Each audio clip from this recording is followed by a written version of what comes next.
توی یه تیمارستان 10 تا دیوونه وایساده بودن، یه سوراخ کنده بودن و هر کدوم از اینا میرفتن تو صف 100 تا 500 تا دیوونه وایساده بودن، سوراخ کنده بودن، هر کی میرفت جلو تو این سوراخ نگاه میکرد و عرض حضور شما که میرفت ته صف. یه روز، 2 روز، 3 روز رئیس تیمارستان گفتش که من ببینیم چیکار می‌کنیم، چه همین ته صف بعد 8 ساعت تو صفن، 9 ساعت تو صفن. برو نمیدونیم، حالا ما نرفتیم تا حالا. آخه شما به عنوان یک روانشناس داروینی، شما دانشمندی، نباید بری ببینی چی. بله اینجا تیمارستان، اینا همه دیوونه، همه احمقن، قبول دارم دیوونه، ولی به عنوان یک روانشناس الان بریم این سولاخه چیه، چه موضوعیه. رئیس تیمارستان اومد رفت تو صف وایساد، رفت جلو. یارو گفت اینجا چیکار می‌کنی؟ گفت می‌خوام این سولاخه رو ببینم. گفت برو ته صف، برو بابا، برو ته صف. رفت ته صف، 8 ساعت طول کشید. بعد 8 ساعت رسید دم سوراخ.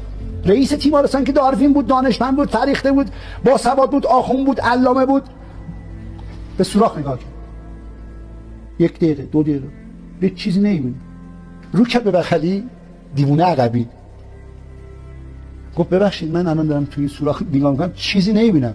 گفت بیا، 2 دقیقه اومدی میخوای از این سوراخ که نگاه میکنی چیزی ببینی؟ بعد 30 ساله که توی این صفم میرم هیچی نمیبینم، شما تو 2 دقیقه ما همه چیزی ببینی؟ این داستان زندگی توه. مامان بزرگه، مامان تو سوراخ مسجد نگاه کرد، رفت مسجد، نماز صبح، روزه، ده هیچی ندید. مامان بزرگ مامانت مرد، مامان بزرگت اومد، اونم رفت توی همین سوراخ نگاه کرد. الله اکبر، ربنا آتنا فی الدنیا حسنه، سبحان ربی الاعلی، رفت چیزی توش اون هوا اونور و چیزی ندید از این سوراخ. رسید به مادرت هم همینطور نماز روزه خمس زنگ سوراخ نگاه کرد، هیچی ندید. اون وقت تو الاغ نشستی تو سوراخ، دوباره میخوای نگاه کنی؟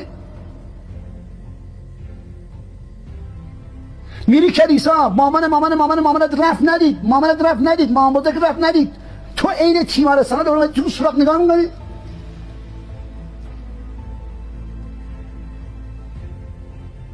و به راستی که روزگار تیمارستانی است که یک سوراخ کندن اونجا، و به راستی که مردم عین میمون تو صفن این دیوونه ها و میخوان از این سوراخ نگاه کنه، و به راستی که تو همون تیمارستان است، دیوونه ای تو همون تیمارستانه، ولی نمیدونم چرا خود عاقل میدونی. حکومت ها و ادیان دارن تلاش میکنن تا تو رو در گذشته و یا به آینده امیدوار کنن. از اون بالا کفتر میآید، یک دانه پسر میآید. همه ادیان هم میگن یه چیزی بعدم میآید.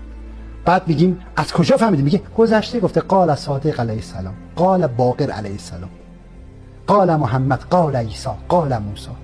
یعنی حکومت ها و ادیان شما رو به گذشته میبرن و آینده. اما اگر زمانی در حال تصمیم بگیرید که روبروشون قیام کنید و بگید شما دارید اشتباه میکنید، کشته میشوید. پس چه کسانی کشته میشوند؟ آنان که در حال زندگی میکنند.